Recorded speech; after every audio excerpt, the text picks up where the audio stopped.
ni kwa ajili ya kuwatia moyo wale wamama wanaotulelea watoto wetu wenye mahitaji maalum.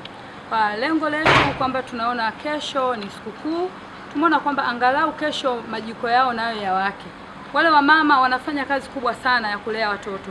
Mara nyingi ukimwangalia yule mtoto ambaye wanamlea, wakati mwingine hawezi kufanya biashara, hawezi kufanya jambo lolote.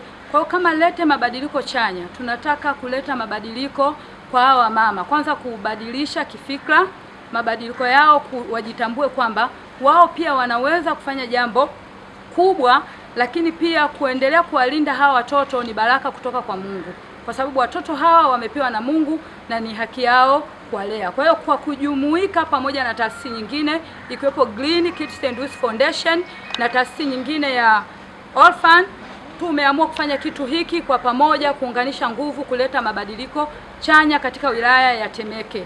Lakini tumeungana na viongozi wengine, jumuiya ya maridhiano, wasaidizi wa kisheria na watu wengine, mabalozi, walemachu. Tumeunganisha nguvu na sio haitaishia hapa.